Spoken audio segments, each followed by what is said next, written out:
What's up, guys? This is Marcus from Studio One Expert, and I've got with me on the line here Russ and Paul. Say hi, guys. Hi, guys. I guess I walked into that one, eh? You did walk into that one. Good greetings from actually sunny Ireland for a change. Normally it's raining in four directions, but this afternoon the sun's out for 10 minutes. Give it 10 minutes, it'll be snowing. Nice one. And it's sunny in London too, so it's not a cloud in the sky, which is nice. Well, my igloo's good, so we're all good here. Okay, so we've got, we've compiled the video here together to put kind of all the new features we have available in 3.2 in one video. So if anybody's looking for an overview, kind of a one-stop shop, then this is the aim of that video. And I have to say, guys, there's about 50 new features, isn't there? And we've had a sneak preview for several weeks on this one, so we're quite excited. I would say very excited. Extremely excited. Ecstatic. Yeah, it's awesome. Overwhelmed. Yeah, absolutely. Yeah. There are a lot of new features that we have here, and we just thought we'd give an overview of everything, kind of just to get it all together. So, well, guys, I don't know about you, but this is one of the big ones for me here. We have the Console Shaper plugin. Yeah, probably the biggest one. Yeah. When I first saw this, they showed me this at the European head office of PreSonus some time ago. And I swore a lot that if it had been a video, they would have had to beat me because I just kept saying, "Are you serious? Are you serious? Have you really done that?" I don't know who's going to do the technical bit of this, Marcus. Is it you, me, or Paul? Which one of us is going to explain the basic? Shall I do the backstory, then you can explain the tech? Yeah, sure. Go for it. So when they showed it to me, before they showed it to me, they said, "Russ, they're Germans, but I won't do a German accent." Arne said to me, "Russ, a year ago, we decided to rent in and to get a load of summing mixers and to do a lot of tests on them because we wanted to see what happened inside a summing mixer when you used it with a DAW." So they did a load of measurements and they tested them, and they said the first thing to say is that a summing mixer of its own basic design does nothing to change the inherent sound of what happens when you mix through one. He said, but what does happen via a summing mixer is each summing mixer has its own character. So it has its own non-linearities like an old console. So it has drive and distortion and noise and crosstalk. And they decided they were going to do some really clever stuff and build a summing mixer into Studio One. But they knew they couldn't build it as a plugin because as a plugin, it rests upon every channel. So if you get, let's say, a drive plugin, or if you get a tape emulation plugin and you use it on any DAW, it's only working on that channel. It's not relating to any other channel. So they decided, in his words, he said, we decided to take the best sounding audio engine and break it. And so at the audio engine level, they've created this new thing called Mix Effects. And this works at the base level of the audio engine within Studio One. And across all the channels, whenever you put this across the channels, they're all interrelating with one another. And when I first saw it and first heard it, I was just blown away. So that's the backstory. Marcus. Yeah, so you pretty much nailed it there. So now let's talk about how it works. So the way that they design this thing is it so that it can be used in a very simple fashion. So if you have a look at this session here, I've got, just some basic drums here. Got from, a kick right across to room, comp, verb. And I've got these all routed to a bus. So you can see that all the routing over here, they're going out to drum bus. So on the drum bus, what I've done here is you have a choice. If you go to this Mix Effects, and for now we're only seeing the Console Shaper, but in the future, as new ones come along, we'll have different choices. But I've got the Console Shaper loaded up here. Let's just open that up. So we've got these basic choices. We've got drive, noise, crosstalk. And what happens is the Console Shaper, based on the global settings that you have here, like Russ said, this is going to dig down right into the audio engine itself of Studio One. And it's going to allow these channels that are all routed to the drum bus, it's going to feed back into them. And you can see that by, I don't know if you can see this, there's this little orange square here, which is letting us know that the Console Shaper has been instantiated on these tracks here. So based on the settings that we make on the actual Console Shaper plugin, based on the drive, the noise, the crosstalk, we are essentially affecting the sound of these audio tracks at the audio engine level. So there's a couple things that you have to think about when working like this. And the first one is obviously gain staging. Because this was modeled off of analog hardware and the state space technology that they used to model this, it really needs to operate, well, in my opinion at least, it really likes to operate at what some would consider, something close to an optimal analog recording level. So you can see here, the way I've been using it is I instantiate a VUME plugin across all my source tracks here, and I basically just set these up so that they're referencing the 18 scale, which means that our 0 VU on the VU meter is a representation of minus 18 dBFS digital. And then I just adjust my sensitivity on a per track basis. So what ends up happening, I know you guys are not going to be able to hear the audio in this feed over here, but when we play back, it'll all come together, is that based on the event gain settings that I have here, that's how hard we're going to drive the console shaper, and that's based on the drive settings. And then we can adjust the noise and even the crosstalk, so we can have these tracks, reacting as if though they were sitting on an analog console, and we can dial it into taste. So I'm just going to play from the top. So you can see I'm letting certain elements go into the red here, and then when I start pushing the drive... Can I butt in there actually while you say that? Is that when it goes into the red, it's not going to digital clipping. This is analog clipping now, which is absolutely mind-blowing. So when we clip on these channels, when we use Console Shaper, what you hear is analog distortion, not digital clipping.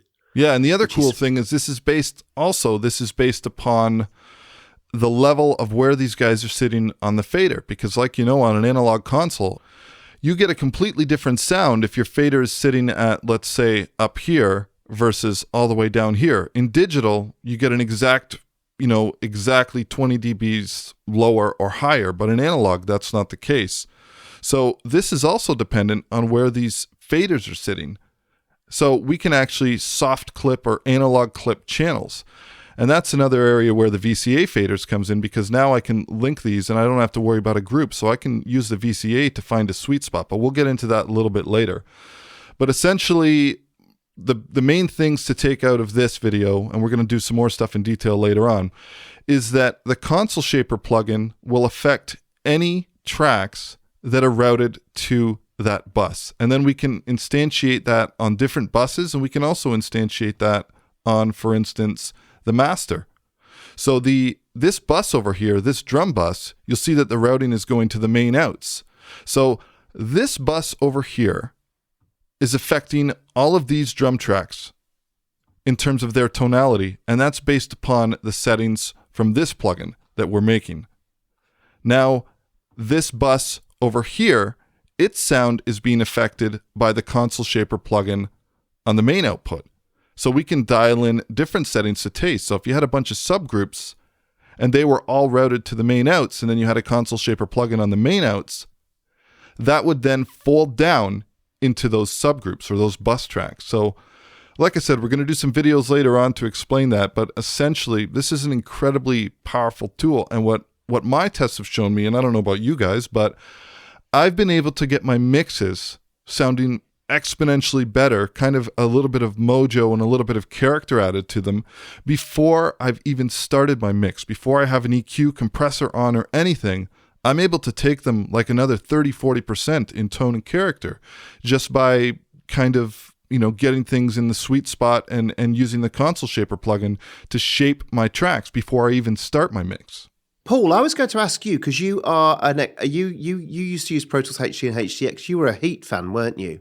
Yeah, big Heat fan, very big. And you Heat missed fan. it, didn't you, when you came from Pro Tools? I was, yeah. That was pulling at my heartstrings really from going from Pro Tools over to Studio One, just thinking, I haven't got Heat. What am I going to do? So what about this? Oh, it's awesome. Yeah, it's fantastic. It is different to Heat, as in it definitely sounds different, but it's not it sounds fantastic. So it's just as good. It just sounds different. What we need to explain to everybody to get your head around, and as Marcus has said, he's going to do a detailed video about how to set up Console Shaper to work the best. Because one thing we want to say to you is what we all did was try to put Console Shaper across a mix that we already had as an existing mix, and all of us found it sounded crap.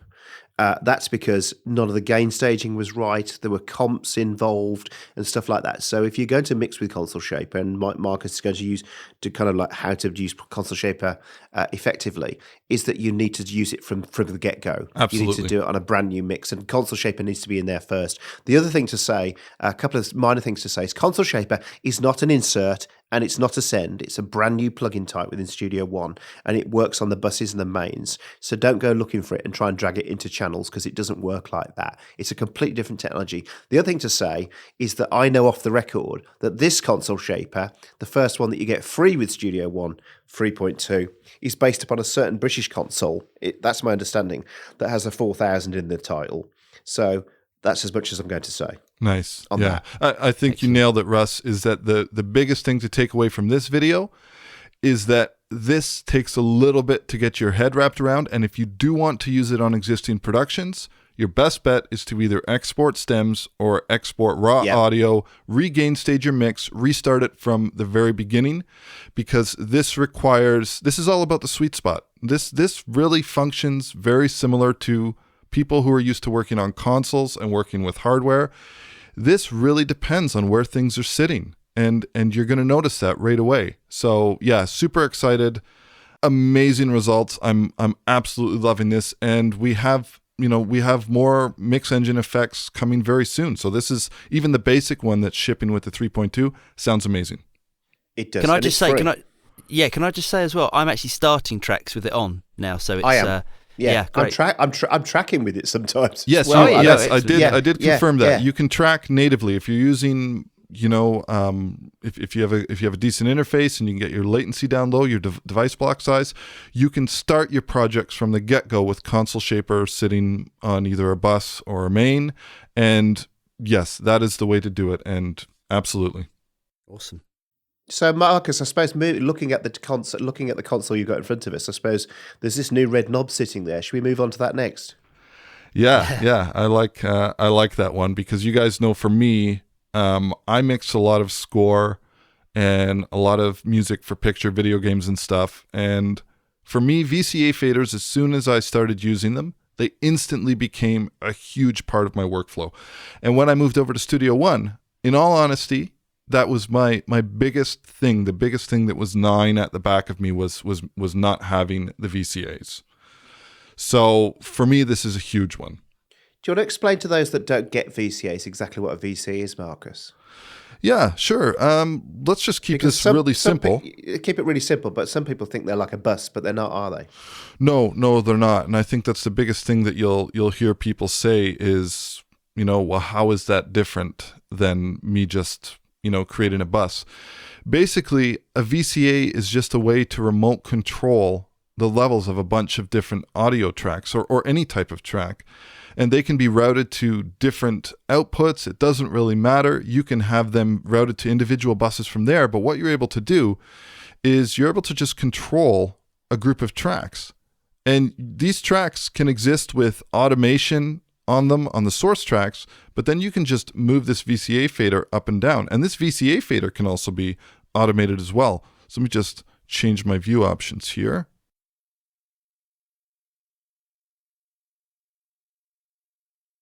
So for instance, now, if we drop the mixer up for a second, you'll see here that I have these lines here. This is another new option that we have in Studio One. If we go to our preferences, and it is under, where is it here? Advanced automation, automatically create automation tracks for channels. So this is something. I thought you were going to mention automation tracks then, because they're very different. Automation are different, yeah. So this is something won't talk about those on this show. No, this is something that anybody who comes from Pro Tools, we're very used to seeing. A track for what we call an aux, which is a bus.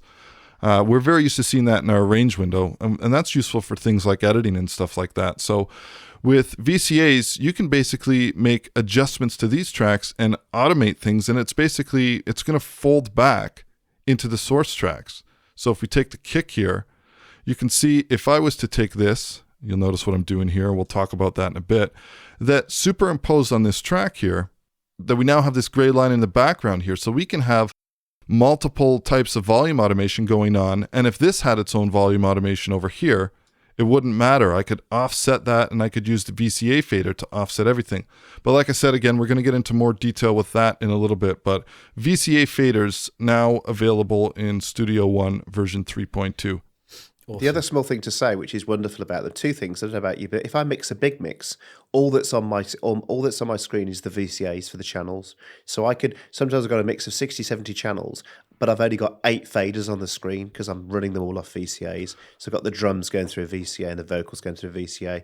So you can basically, it's like stem mixing but without stems. Basically. Yeah, that would be this for me here. If I move to this session.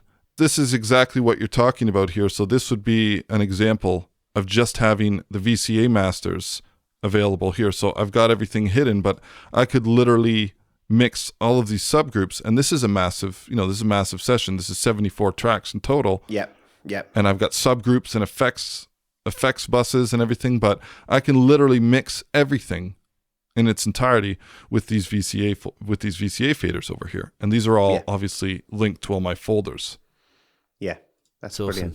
Brilliant. Yeah. And the last thing to say, but we're going to do a separate video on this, is that the great thing about VCAs as well is if you want to take them out the mix at the end, you can write all the automation you've created in the VCAs back to the channels it was controlling, which is brilliant. Absolutely, yeah. So for that, we would just need to expand a bit here, open up our automation, and then you see we have this option here. So if we had automation here, we could just merge that VCA automation, and it would fold back into all the the children tracks.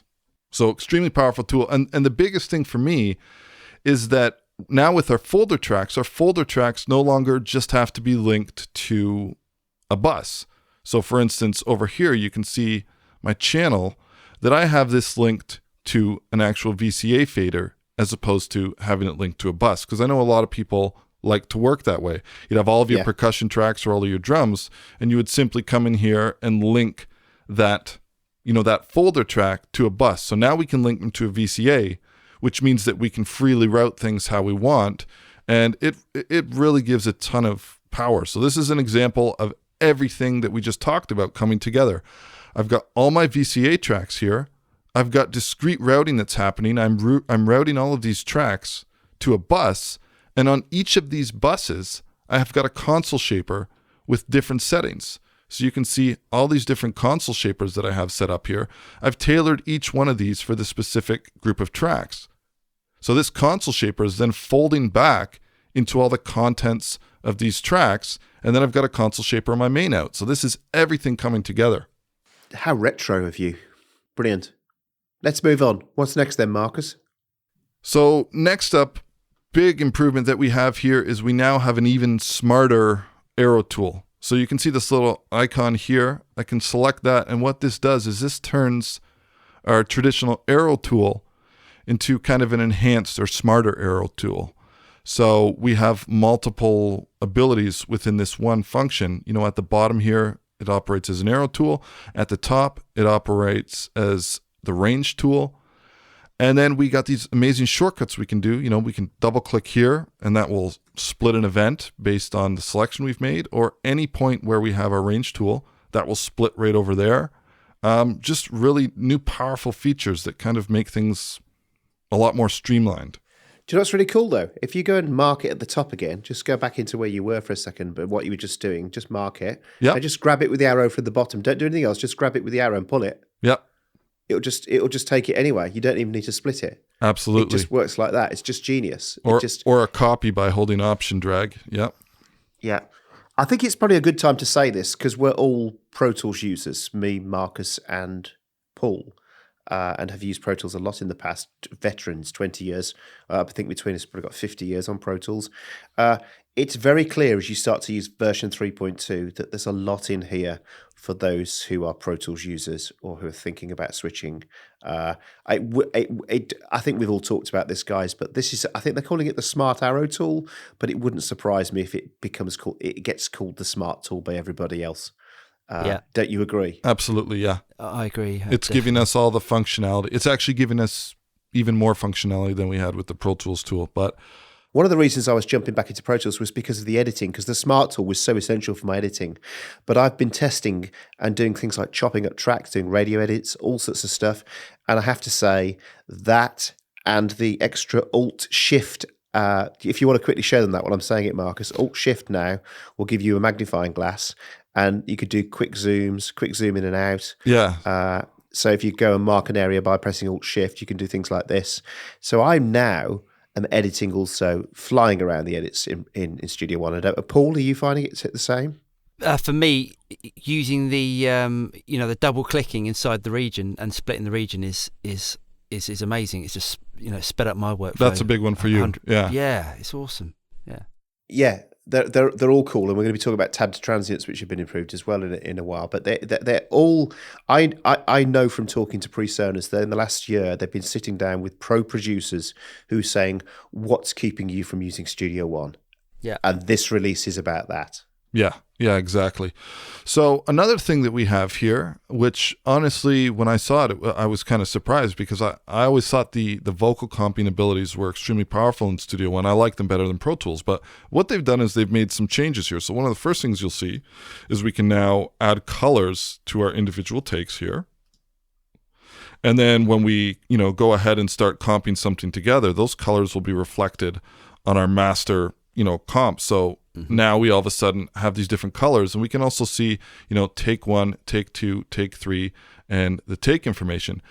Another thing we can do here is by selecting the events, we've got this Option H and Option G, where we can scroll through the different layers from the main playlist. So we no longer is that right? Yeah, we no longer have to do this to comp. If you say to yourself, maybe there's a better performance on the next one, well, let's just check that out right now. And brilliant. You can stay at the vertical zoom level that you're sitting at, right? So I didn't know that one. That's awesome. I did not know that one. That is absolutely, yeah. And then awesome. And then we open this up, it's obviously reflected here. You know what I mean? So I could take this right now, and I could move this back to, let's say, take 1 or up to take 2, open it up, and that's reflected in this new comp. You know what I mean? So it's constantly. And then, of course, we can just adjust any boundaries that we want to adjust. And so it's a powerful new feature, but that's not all they've done with the comping. What they've also done is they've given us the ability to use the range tool in itself. We have a completely different workflow. So now we can make these selections here, and it doesn't auto comp or auto promote them. And in fact, we have one new feature here. If we right click, loop follows selection, where as I make these selections, this is very similar to the Pro Tools behavior of the selections. If you have loop enabled, that they automatically loop. So what this will allow you to do is loop a selection out and basically, go through, and then you can solo different layers too. Because if we use the solo follow selection option here, and I solo this layer, I can move down and listen to my different takes. And when I'm happy, we've got an Option V shortcut, which promotes it to the main list. Then I could move along to the next section like this, solo out while I'm listening in context. Once I'm happy, I can promote that. And then, of course, we have the same shortcuts that we have for being able to make changes and make adjustments to these on the main layer. So big changes in comping. And honestly, now that I'm starting to, put them into practice or see where they could really be used, I'm enjoying this feature as well. Yeah, it's great. Yeah, really good. Okay, so moving on. Let's see where we're at now. Okay, automation. Okay, so this one is a big one, guys. I know if I had to pick one thing that just kind of is a complete thing that took me from it put me right in my comfort zone, it would be the new automation editing features that we have in 3.2. Yeah. I know, Russ, when I spoke to you about this, you were completely blown away. Yeah, the other thing is, the trimming is just, yeah. All right, so I'm not going to use that expression that's stupid because it's the word that begins with game and ends in changer. But this means that there's no need to leave Studio One moving forward to either do mixing or editing. You don't need to. So it's basically, a total solution now. Yeah. So we have the same range selection shortcuts when we're viewing automation. We can hold shift to relieve ourselves from the grid and everything. But now, notice this new tool, this new bracket tool that we have. And as we move things up or down, we have this numeric representation of what we're doing to things. So we're able to trim specific sections. I could just say, I just want this section here, and I just want to bring that down. Now, because that's how I always did automation on songs. I never went through, because when I first learnt Pro Tools in 2000 or somewhere at that time, what you do is you'd stick every channel in right. You'd run the whole song all the way through. Then you'd go back and you'd trim everything. And then somebody one day showed me this trick and said, "No, just go through and just trim it with this tool." Yeah, and it changed everything for me. So this is really powerful, where we see how the new arrow tool really comes together, because if we hover over any pre-existing range points that we've made, we can adjust them like so. Now if I swipe across at the bottom and I've got all of these selected, I can adjust everything like this. Yeah, isn't that brilliant? Yeah, and that's that's extremely powerful. Now for those people who are so used to using the transform tool, they've really kind of made things super easy, because if I wanted to just say grab this selection, I've got my range tool. We've got this new shortcut, Option T, which basically hands off the range selection to the transform tool. So then you can use the transform tool to do whatever it is that you wanted to do, right? So yeah, I never got along that great with the transform tool, but it was the only option we had, so I used it. But now, it's all about this for me, and just this is incredibly powerful stuff, right?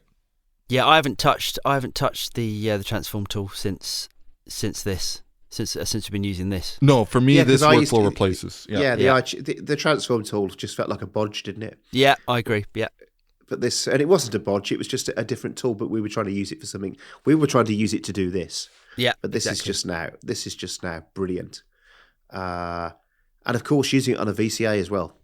Oh yeah, absolutely. And I mean, here's the thing: we still have all the same workflow concepts that we have to be able to handle automation, but now it's so much easier. I can just move across these areas here. I can still use all the same tools. You know what? To sum it up, here's what I like to say: for anybody who is completely comfortable with Studio One in version 3 or however it was before this release, you can continue to work the way you have. But for people who are looking for something different, or from people who came over from Pro Tools who are really missing certain types of workflow, now you kind of have the best of both worlds, because you get the smartness of Studio One, being able to do things like swipe across a bunch of nodes and move them like that. And then all these new features that have been added that are just, they're incredible. And this workflow is it's amazing. Just being able to hover over certain points here, just want to move that up, just want to move this up. I mean, this is powerful stuff. And I have to say that the little turning on and off of the smart tool, let's call it that,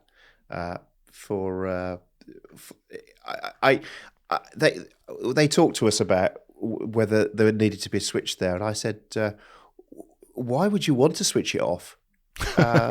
Yeah. Do you know what I mean? It was like, I know, I get it that some people have been using Studio One since the day dot, but spend 10 minutes using the smart tool and then tell me it's not better. Yeah. I personally would have just put that in the preferences, wouldn't you? Or something in the preferences that you turn it off, because this smarter arrow tool, or whatever it's called, I keep forgetting, is just brilliant. Yeah. That looks like a reggae track now, Marcus. Yeah, exactly. So, and I want to talk about one more thing quickly before we move on here is, let's say that you don't want to open up your automation lanes. You don't want to have to scroll back and forth, or you find that graphically it's hard.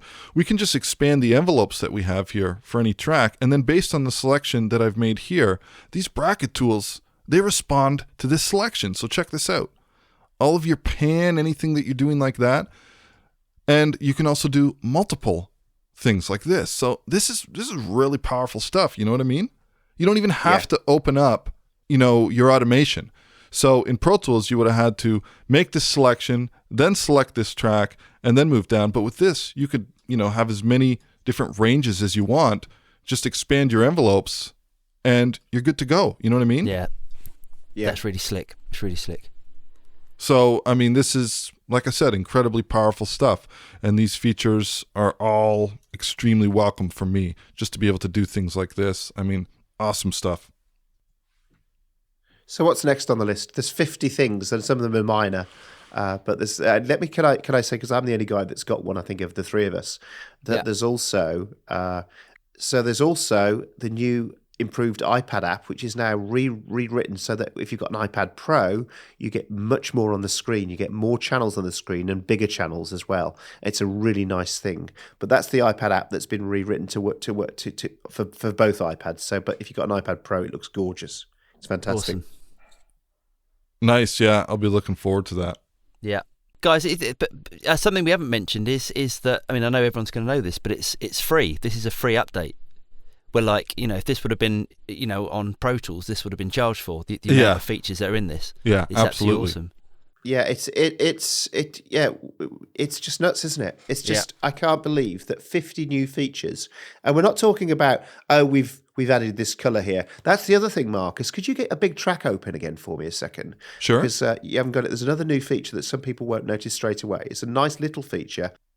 So another really minor feature of the 50 features that are there is that now, if you could see, if we get the luminance changed on the arranger page, as Marcus moves it, you'll see that in the background, all the colours are translating across the whole of the tracks, which is really useful when you've got a big session and you're thinking, where's the vocalist on that? And you might edit the wrong clip or the wrong event. So I like that, guys. I don't know if you've even noticed that that's there. But yes, I like that a lot. I hadn't noticed because my screen is really dark, actually, so I'm going to change that now. Yeah, so you can hype this up a bit. I have what I call Pro Tools mode for my colours, and so that's very grey, so I can see what I'm doing when I'm editing. Awesome, yeah. So that's very, very nice. Guys, have we covered all the main points? We have, haven't we? Yeah, I think, there's some little points like, we've got some track numbers in the inspector and stuff like that. But the other thing I wanted to have a really, really quick look at is the fact that we now have some new shortcuts for our transient detection. So, tab is going to take us to our next hotspot. We've got a shift tab, which is going to extend the ranges here. Let me zoom that in a little bit. I got a shift command backspace that moves back. Yeah. And then I've actually mapped out one more myself to option command tab, which does this. Right? Oh, that's nice. Yeah. So we've got all these different ways that we can adjust our selections. And then, of course, these can be, once we're happy with the selection that we've made, these can, of course, be just, we can just open up our envelopes like that, and then we can just start making, these changes to these particular sections, or we can open up our automation or whatever we want to do, right? So nice. Extremely, extremely powerful new features here. Now, one thing we want to say to you before you get off, if you've got this far through this video, is that not all the features are available in every version. So some things like, I think the console shaper and VCAs, I think VCAs might be in all versions, but I'm pretty sure that some of these things are professional only. So make sure you check the spec before you get yourself all excited. Whatever you think, this is, as far as we're concerned, and we've been playing with it for some weeks now, an absolutely killer update. It's gonna change everybody's, especially the console shaper. It's gonna change everything for a lot of people. Yeah, and the other thing is, guys, with this video, this is really just an overview video for somebody who, just wanted to say like, okay, give me the meat and potatoes of what's new. There's so many nuances to these workflows and so many new possibilities when you combine them with features that we already had. And those are all going to get explained in kind of one-off videos that are dedicated to those particular functions. Like VCA Faders, I didn't even begin to scrape the surface of what's possible with them and how they incorporate. And lots of these things are interdependent on each other. So, stay tuned for more video content that really gets into this. But this is just kind of an overview to get everybody going. Brilliant. Yeah, awesome. Okay, guys. Well, just thanks for joining us. And I guess we'll leave it at that for now. Yeah. Cheers, guys. Thank you. Thanks for watching.